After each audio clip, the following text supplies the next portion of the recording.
Episode 41. Dani berbalik, tidak mengatakan apapun. Deru motor besarnya serupa motor balap itu masih terdengar hingga keluar kompleks. Bening menarik napas panjang. Benar, Bening pernah mengagumi Dani, tapi semua rasa itu lenyap begitu saja ketika Dani sempat memandangnya rendah hanya karena ia adalah seorang pembantu. Sekarang, Bening bisa melihat penyesalan di mata pemuda idola di desanya itu. Bening mengatupkan bibirnya, lalu menutup kembali pintu rumah. Semua hal memang akan terasa berharga kala kita telah kehilangannya. Mungkin begitu begitu yang sedang Dani rasakan. Ia menyesali kesombongannya kemarin ketika menatap Bening begitu hina hanya karena Bening menerima pekerjaan sebagai pembantu. Kini anak kepala desa itu harus menerima kenyataan bahwa gadis pujaannya akan segera dipinang oleh lelaki yang jelas jauh lebih segalanya dari dirinya. Namun, kenapa harus dengan pria beristri? Dani sendiri tak habis pikir. Bening kembali meneruskan kegiatannya menanam sayur. Ia sibuk mencangkul, menggeburkan tanah lalu mulai menabur bibit-bibit sayur. Tak lagi dipikirkannya kedatangan Dani secara tiba-tiba tadi. Yang berlalu biar saja berlalu. Sesederhana itu pemikiran Bening. Ia masih punya beberapa jam sebelum sore untuk menyiapkan makan malam bagi Repi dan Gara. Sayuran untuk salad yang biasa Repi konsumsi setiap malam juga sudah dipotong-potong dan sudah disimpan di lemari es dengan plastik khusus. Ia hanya tinggal mencucinya dan menambahkan topping rendah lemak. Apa yang sedang kau lakukan? Bening tersentak. Ia kaget. Tak biasanya Repi pulang begitu cepat. Setahunya perempuan itu sedang pemotretan di Bogor. Menanam sayurnya yang muda. Bening menjawab sesopan mungkin, menyadari Repi yang tetap memandangnya dengan sorot penuh kebencian. Pekerjaan sia-sia. Memangnya di Indonesia sudah kekurangan tukang sayur sehingga kau harus berusaha payah menanam sayur begitu. Sarkas Repi yang hanya disahuti Bening dengan senyuman. Repi kemudian menghentakkan sepatu tingginya, meninggalkan Bening yang akan segera menyelesaikan kegiatannya itu. Nyonya muda mungkin ingin beristirahat. Setelah selesai, Bening segera mencuci tangannya. Ia mulai menyiapkan masakan untuk menyambut malam. Dilihatnya, pintu kamar Repi tertutup rapat. Bawakan saladku. Bening mendongak melihat Repi yang hanya memakai kaos ketat dan celana pendek berseru kepadanya dari pembatas pagar lantai 2. Baik Nyonya muda, Bening segera mengerjakan perintah Repi. Ia lalu membawanya ke atas. Repi sedang asik melihat laptopnya. Terlihat ia sedang mengamati hasil foto-fotonya pagi tadi yang dikirimkan via email. Repi berpose sangat seksi. Bahkan ada beberapa fotonya yang hanya memakai dalaman. Taruh di situ. Bening meletakkannya di atas meja tak jauh dari Repi. Saat dia hendak keluar, Repi memanggilnya kembali. Aku ingin membuat penawaran denganmu. Bening mengerutkan dahi. Perasaannya mulai tak enak. Namun ia tetap mendekat lagi.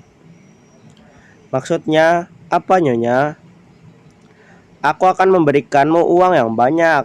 Asalkan kau pergi dari sini dan batalkan rencana pernikahan durjana itu. Repi menoleh. Matanya tajam menatap Bening. Bening terkesiap, namun ia secepatnya menggeleng. Tidak mungkin dia menerima tawaran Repi. Maaf Nyonya, saya tidak bisa. Kenapa? Bukankah uang adalah tujuan kau selama ini? Terima saja.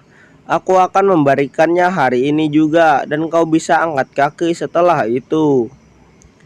Bening mengangkat wajahnya lagi. Ia menggeleng kembali. Maaf Nyonya, saya tidak bisa. Semua sudah dibicarakan dan kita sudah mendapatkan hasil yang jelas. Saya permisi. Maaf jika Nyonya tidak suka dengan penolakan saya. Repi mengangat tak percaya, antara kesal dan tertawa melihat Bening menolak tawarannya. Ia mendengus kesal. Bahkan jika Bening meminta seluruh uang di ATM-nya, dia akan memberikan, asal Gara tak jadi berpaling. Sayang, Bening tak seperti yang dia kira, yang silau dengan harta.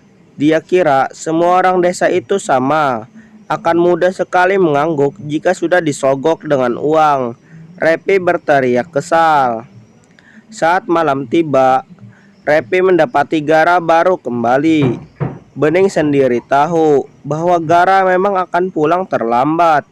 Namun, lelaki itu pulang dengan wajah yang lebih bahagia. Mata Repi terbelalak saat melihat Gara mengeluarkan suatu set perhiasan dari bungkusan eksklusif. Benda berkilauan itu terjuntai di tangan Gara. Itu perhiasan untuk Bening. Kau punya selera yang bagus tentang barang seperti ini. Apa kau pikir Bening akan menyukainya? Tanya Gara tanpa memalingkan pandangan dari perhiasan itu. Repi membeliak. Matanya hampir keluar saking terkejutnya. Ia kira perhiasan itu untuknya. Repi bukannya tak pernah mendapatkan barang semacam itu dari Gara. Gara bahkan selalu menghadiahkannya itu selama ini. Tapi kini kenyataannya Gara juga membelikannya untuk Bening. Repi menghentakkan kaki dengan marah lalu turun ke bawah.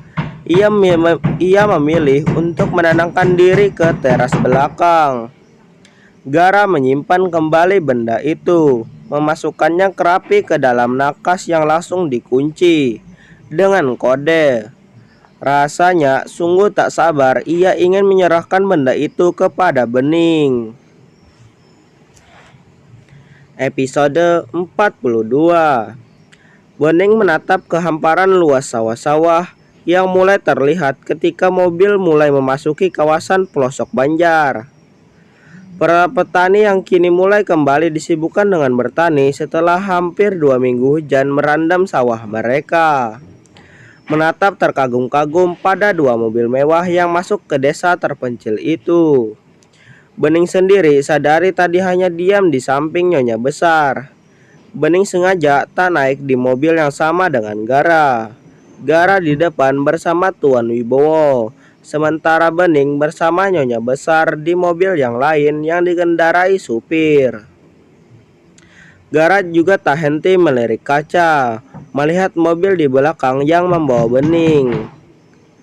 Aku gugup sekali, Pak. Bahkan lebih gugup dari saat aku melamar Sela dulu. Tuan Wibowo tertawa kecil, sembari membuka kaca mobil. Ia membalas lambaian para petani yang mengangkat tangannya sendiri. Suasana desa yang begitu asri membuat Gara dan Tuan Wibowo merasa rileks. Gara, jangan begitu.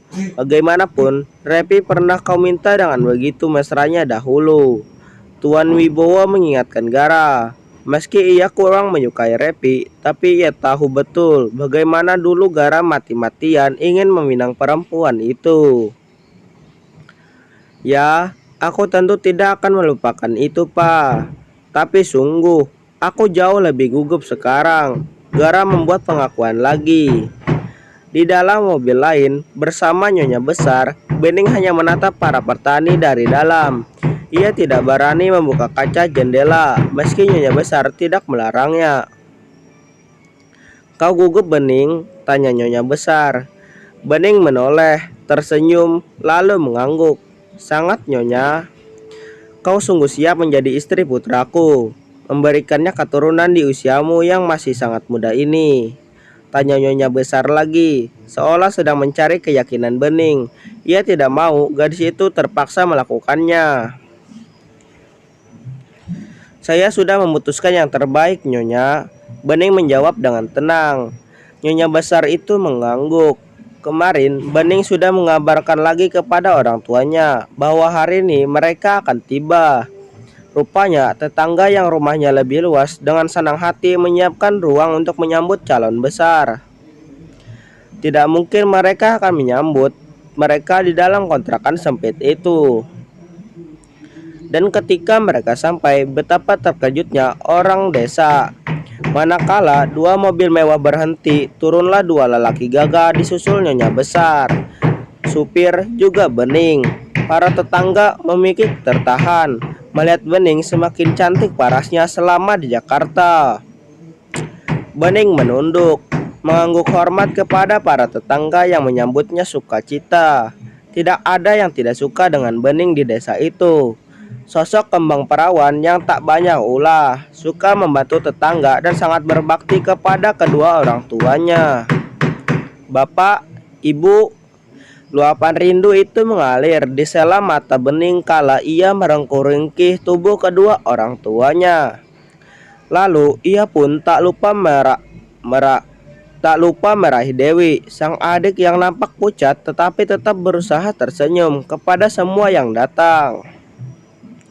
Tuan, Nyonya, selayaknya orang kampung yang penuh tata krama, ibu dan bapak nampak rendah hati, menyelami orang kaya yang akan segera jadi besan mereka. Pakaian sederhana kedua orang tua Bening membuat hati Nyonya tersentuh. Ia segera merangkul ibu Bening. Begitu pula Tuan Wibowo yang memeluk bapak dengan penuh senyum wibawa. Kini tatapan orang desa tertuju pada Gara. Tidak ada lelaki setampan itu di desa mereka. Tubuh atletis dan bawa wanita yang terbentuk dengan rajinnya dia berolahraga. Juga tatapan setajam elang yang mampu membius siapa saja. Hampir tak bisa dipercaya jika calon suami Bening begitu sempurna. Kita bisa mulai acaranya, Tuan Wibowo, kepada semua orang yang hadir dan menyaksikan acara lamaran itu. Silakan Tuan Besar, Bapak menyahut dengan tenang. Baju batik dengan kopiah hitam membuat ia jadi lebih bersahaja. Beberapa kali pandangan Bapak dan Bening bertemu. Senyum tersungging di bibir tua itu membuat Bening diliputi haru. Bapak dan ibuku harus bahagia. Itulah sumpah Bening sejak dia kecil dan ia akan segera mewujudkannya melalui pernikahan ini. Putra kami, Anggara Dewa, sudah menatap meminta kesediaan Bapak Sukir dan Ibu Sukma untuk merelakan Bening Anjani sebagai menantu kami. Kami telah membawa satu set perhiasan sebagai mahar, juga beberapa dokumen yang telah ditandatangani Bening. Juga putra kami terkait beberapa harta benda yang telah tertulis yang dihadiahkan untuk Bening sekeluarga. Kami juga akan menjamin kehidupan yang layak bagi Bening setelah ia sah menjadi menantu kami. Dokumen itu diserahkan kepada Bapak yang menerima dengan mata berkaca-kaca. Baru ia pahami, Bening melakukan ini bukan semata-mata karena keluarga kaya itu telah baik padanya selama dia di Jakarta, tapi juga karena baktinya kepada mereka. Acara itu selanjutnya berlangsung lancar dengan telah ditetapkannya hari pernikahan dan ijab kabul. Bening juga Gara. 3 hari dari sekarang, mereka akan mempersiapkan acara itu. Atas permintaan Bening, acara itu akan dilaksanakan dengan sederhana. Tak lupa kegiatan menyatuni anak yatim piatu juga para janda di sana. Kini, Bening dan Gara sedang duduk di saung dekat sawah. Mereka bersisian. Semilir angin membelai wajah mereka. Selama di desa, Gara dan keluarga akan menginap di rumah kepala desa yang tak lain adalah rumah keluarga Dani. Nyonya muda tidak datang, Tuan, tanya Bening lirih. Tidak, Bening, biarkan saja. Tuan yakin akan menikahi saya? Tanya Bening lagi. Kali ini mereka saling menoleh. Bening ingin meyakinkan dirinya sendiri Gara tidak akan menyesal dengan keputusannya. Aku sangat yakin, Bening. Bening, aku tidak akan menunda kehamilanmu, kata Gara sambil menyadarkan tubuhnya di saung itu. Aku paham, Tuan Gara. Tentu aku sudah menyiapkan rahim ini untukmu. Gara mengangguk lalu tersenyum. Bening, jangan panggil lagi aku Tuan. Aku harus memanggil Tuan dengan sebutan apa? Tanya Bening heran. Senyamanmu saja, asal jangan Tuan. Bening nampak berpikir sejenak sebelum akhirnya dia menoleh lagi. Baiklah Mas Gara. Gara tergelitik, ingin sekali dikecupnya bibir ranum dan merah itu. Namun ia mesti bersabar, menunggu sampai akad telah terucap dan Bening sah menjadi istrinya. Bening, ya Mas Gara, jawab jujur ya. Kalaupun memang tidak, aku tidak akan kecewa. Bening menunggu. Apa kau masih suci? Maksudku, apa kau masih menjaganya? Bening tidak terkejut dengan pertanyaan itu. Memang selama mereka telah membicarakan tentang pernikahan, Gara belum pernah sekalipun menanyakan hal yang sensitif itu. Mas Gara lah yang akan mendapatkannya. Senyum di wajah Gara terukir. Ia memang tidak salah memilih istri lagi. Kembang perawan itu akan segera menghangatkan ranjang dinginnya selama ini. Episode 43. Kendati Bening meminta acara pernikahan sederhana mungkin, tapi kenyataannya Nyonya Besar tetap ingin membuat pesta yang lebih besar. Mengingat jarang sekali ada perayaan besar di desa pelosok itu. Dan hanya di desalah pemandangan para warga masih bergotong royong memasak untuk keperluan pesta bisa disaksikan. Nyonya Besar juga ikut turun tangan, membantu para warga di malam sebelum acara dimulai. Meski bisa saja Nyonya dan Tuan Besar itu menyewa juru masak paling mumpuni, tapi demi menghormati adat desa, mereka berbaur bersama warga sekitar. Membantu mendirikan tenda, membantu memasak, pelaminan, dan sebagainya. Suatu keberkahan ya. Derajat salah satu warga di sini diangkat oleh Yang Maha Agung melalui Bening. Benar, Bening memang gadis yang baik. Wajar dia mendapatkan berkah dengan dipinang oleh orang terhormat seperti Tuan Muda Gara. Culetah itu meramaikan setengah lapangan yang sudah disulap jadi posko dapur memasak. Nyonya Besar tersenyum ke arah mereka. Ia sempat melihat Dewi, adik Bening yang memang nampak lemas dan pucat. Hal itu membuat ia paham mengapa Bening sampai merantau ke Jakarta. Namun, satu yang warga sekitar tidak tahu, Bening adalah calon istri kedua bagi Gara. Kedua orang tua Bening pun sudah diberitahu. Kendati mereka terkejut, tetapi mereka akhirnya bisa menerima hal itu karena kerelaan Bening sendiri. Kalau memang ada warga yang bertanya, tidak masalah, bapak dan ibu mengatakan hal yang sebenarnya. Tetapi kalau mereka memang tidak tahu dan tidak bertanya, biarkan saja. Begitu pesan Tuan Wibowo malam itu. Kedua orang tua Bening mengangguk. Mereka juga tidak ingin sampai membuat gaduh. Jika tiba waktunya, semua orang akan tahu kisah yang sebenarnya. Tak perlu mereka berkoar-koar, karena itu hanya akan memicu sebagai opini yang akhirnya menimbulkan perpecahan. Di sisi lain, Bening baru saja selesai diukir henna pada tangannya. Ia juga sudah menjalani pingit selama seharian untuk meluluri tubuh dan serangkaian perawatan lainnya. Setelah selesai memakai henna, tak sengaja ia melihat Ibu Nilam. Nilam, gimana kabarnya Ning? Tanya perempuan itu cemas. Bening terdiam sesaat. Ia ingat sempat mencari Nilam ke kontrakan untuk mengatakan bahwa dia akan menikah. Tapi ketika dia datang sana, Nilam sudah tidak lagi tinggal di sana. Begitu pula dengan Tony. Dia juga tidak bisa menghubungi nomor ponsel sahabatnya itu. Maaf Bi, semenjak Bening bekerja, sudah lama pula Bening tak bertemu Nilam. Kemarin saat Bening ingin mengabarkan mengenai pernikahan, Nilam sudah tak tinggal lagi di kontrakan lama kami. Ketika Bening mencoba menghubungi nomornya, juga sudah tak aktif lagi Bu. Bening menunjuk raut penyesalan. Dia juga sudah tidak pernah menelepon Bibi. Bening akan cari Nilam lagi setibanya nanti di Jakarta ya, Bi. Perempuan itu mengangguk. Ia juga akhirnya masuk lagi ke dalam kamar. Selama sehari semalam ini, Bening tidak diperkenankan untuk bertatap muka dulu dengan Gara yang memang sudah jadi adat istiadat di desa itu. Jadi, Bening sekarang hanya bisa melihat bulan dari kamarnya. Dia tidak menyesal akan menikah besok. Dia juga tulus akan memberi Gara keturunan. Pemeriksaan terhadap Bening juga sudah dilakukan. Bening sehat luar dalam untuk bisa mengandung meski usianya masih sangat muda. Walau dokter sempat mengingatkan kehamilan di bawah usia 20 tahun, kemungkinan resikonya yang lumayan besar. Tetapi Bening tak mengapa. Bahkan, kalau nanti kemungkinan terburuknya adalah menyelamatkan salah satu, maka selamatkan saja bayi Bening kelak, dokter. Gara begitu tersentuh saat mendengar ungkapan tegas tetapi syarat akan ketulusan itu. Ingin rasanya ia merangkum Bening ke dalam pelukannya saat itu juga. Dia tidak mengerti Bening ini sebenarnya apa. Hatinya begitu lapang. Kendati tak suka ditindas tetapi dia selembut sutra. Serupa simbol kepasrahan kepada garis terakhir, garis takdir. Besoknya acara itu digelar.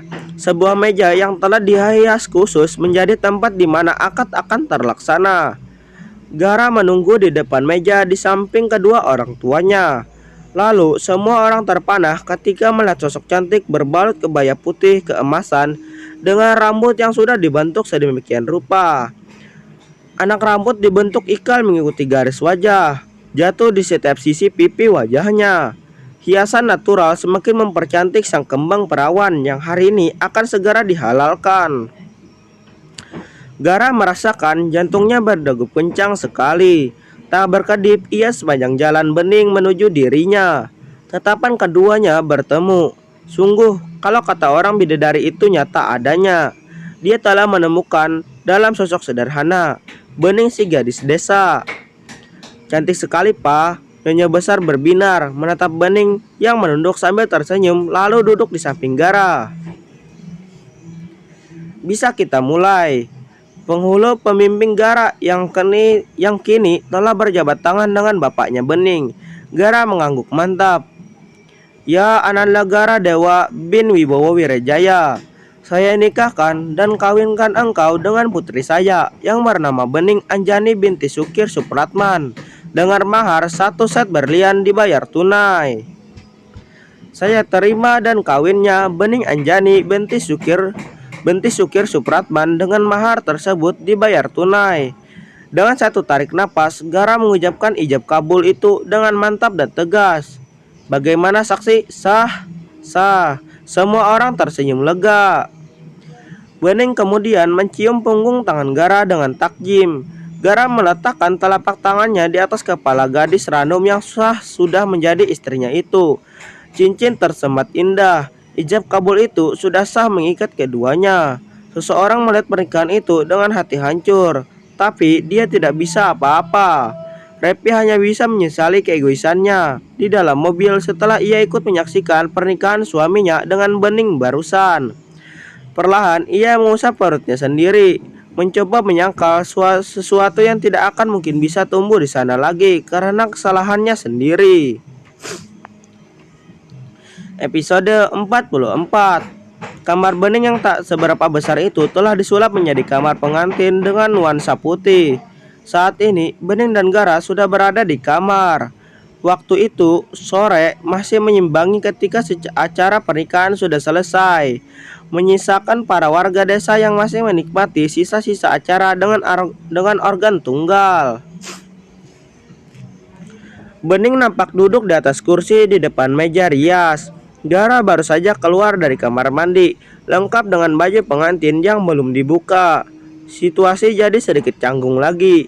Bening sendiri terlihat mencengkram lembut bagian depan kebayanya.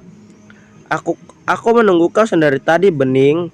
Gara mendekati Bening yang menoleh lalu memberikan senyuman. Bening segera berdiri lalu menghadap Gara. Gadis itu sedikit mendongak karena tinggi suaminya itu. tatapan keduanya bertemu. Gara kemudian mengejut kening bening lembut dan lama seolah sedang meresapi kebersamaan mereka.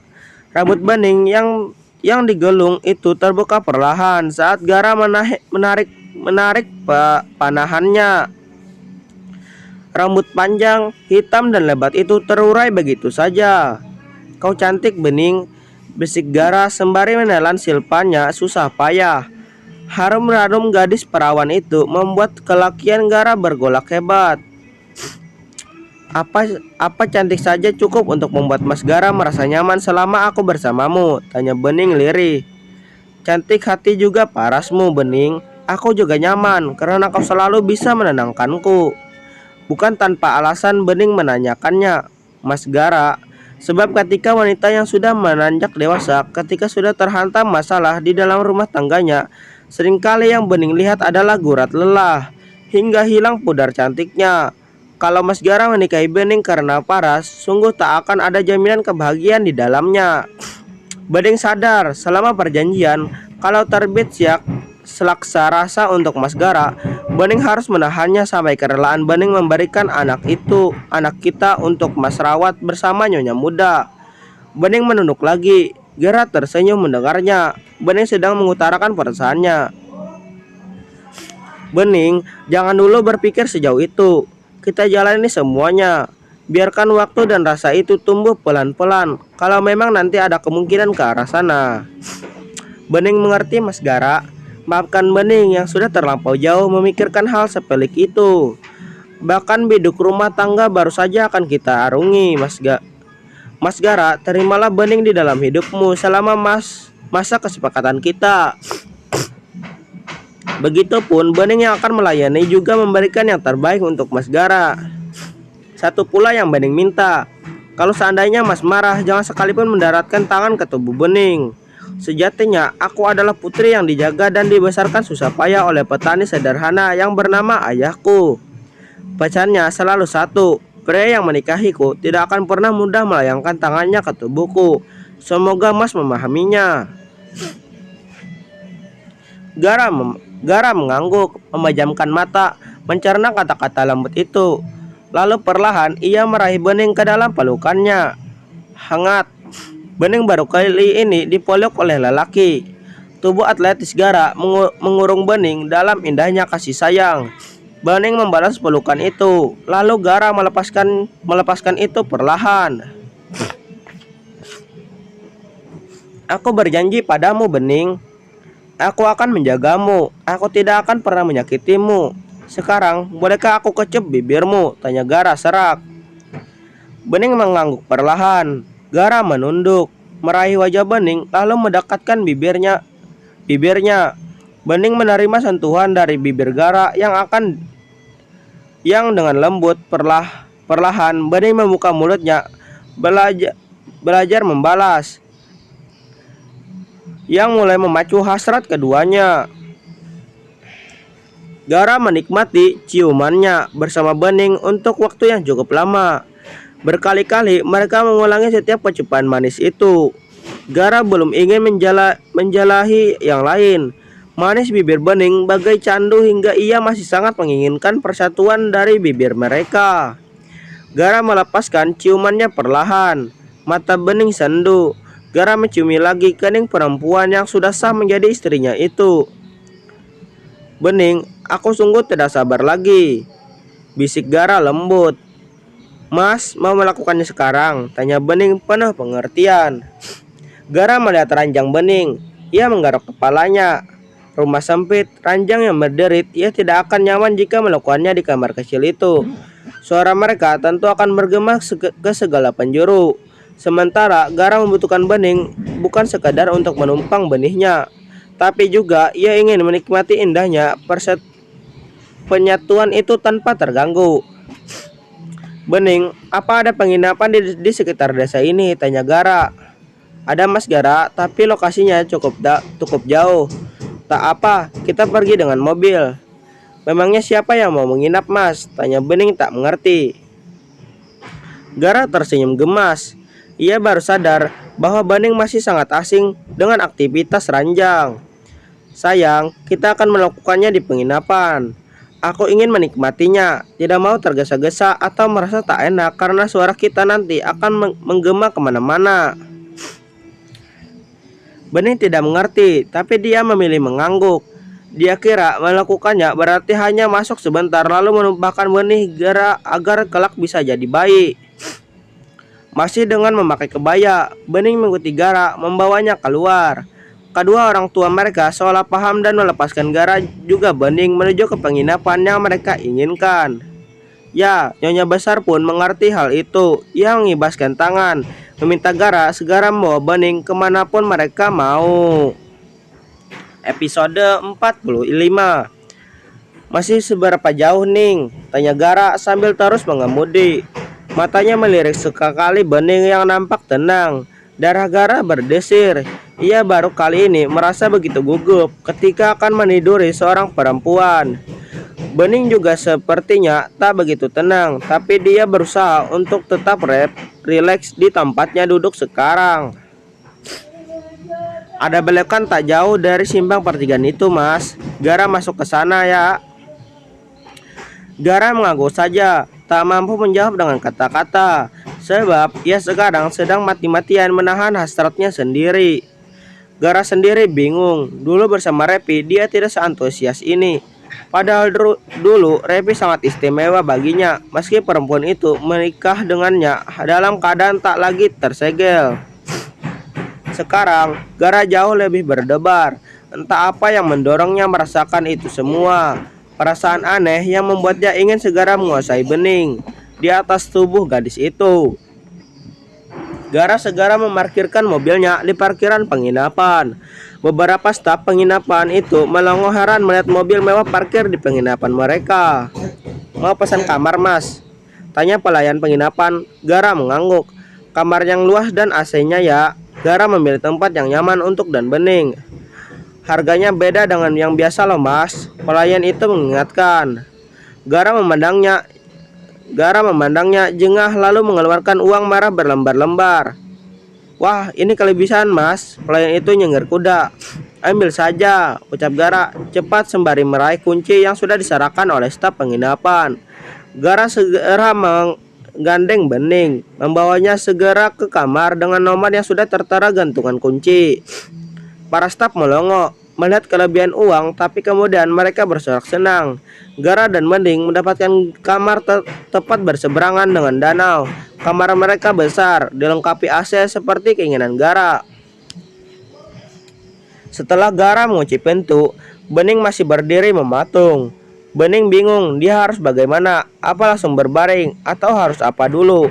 Menyadari kegelisahan Bening, Gara mendekat. Ia sudah membuka jas pengantinnya, menyisakan celana saja. Bening menahan napas melihat otot-otot perut lelaki itu. Tiba-tiba saja alam bawah sadarnya bereaksi, membuat Bening merasakan gejolak yang ketika terbakar begitu saja. Apalagi sekarang Gara sudah mendekati Bening. Aku sudah boleh membukanya kan? Tanya Gara sambil menatap Bening dengan lembut. Bening mengangguk, membiarkan Gara memutari tubuhnya, lalu membuka resleting kebaya dan melekat di tubuh Bening. Harum perawan itu mengusik Gara seketika. Bisa Gara rasakan area bawah tubuhnya perlahan bangun dan mengeras. Terlebih ketika ia mulai bisa melihat punggung mulus dan putih milik Bening. Gara menelusurinya, menghadirkan sensasi menggelitik untuk Bening yang baru pertama mengalaminya. Lalu kebaya itu perlahan terbuka sempurna, lolos dari tubuh Bening yang sudah setengah polos. Gara kemudian membuka resleting rok Bening, melorot hingga ke bawah menyisakan celana dalam berenda berwarna hitam pekat. Bening diam saja ketika Gara mulai menciumi bahunya dari belakang, menciumi tengkuk Bening dengan lembut. Bening memejamkan matanya, menikmati setiap sentuhan dari lelaki yang kini sudah sah menjadi suaminya itu. Lalu saat Gara mulai menjelajahi bagian depan yang tak lagi terhalang bra, padat dan pas di tangannya terasa mengencang sempurna. Kala Gara mulai memberi sentuhan nakal di sana. Mas, tanpa sadar, Bening mulai mendesah. Gara semakin liar menggerakkan tangan dan jemarinya. Kau sangat indah sayang. Fisik Gara tanpa bisa menahan gejolak dalam dirinya sendiri. Terasa kenjatanan Gara begitu keras dan tegak di belakang Bening. Gara membalikkan tubuh Bening menghadap dirinya, lalu menggendong menuju ranjang. Mata sayu Bening membuat Gara tak sabar untuk segera memasuki gadis itu.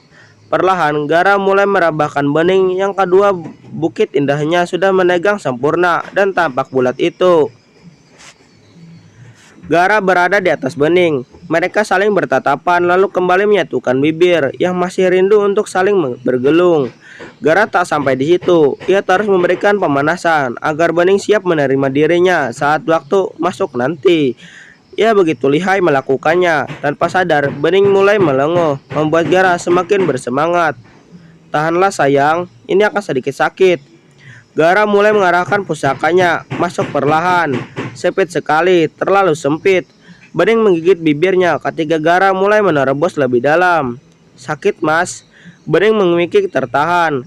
Gara segera memberikan kecupan di bibir Bening yang sekarang sudah mengeluarkan air mata. Terasa sesuatu di bawah sana robek sempurna, disertai aliran darah yang melumasi pusaka Gara setelahnya. Gara mengecup mata Bening yang terpejam itu bergantian. Perlahan ia menaikkan ritme permainan yang tadinya sakit, kini terasa mulai nikmat bukan kepalang. Bening melenguh hebat, membiarkan Gara menguasai dirinya sepenuh saat ini. Lelaki itu sempat menghentikannya, menariknya dari Bening yang melihat darah spray penginapan itu. Ia tersenyum, lantas segera memberi kecupan lagi dan kembali memacu Bening bersamanya.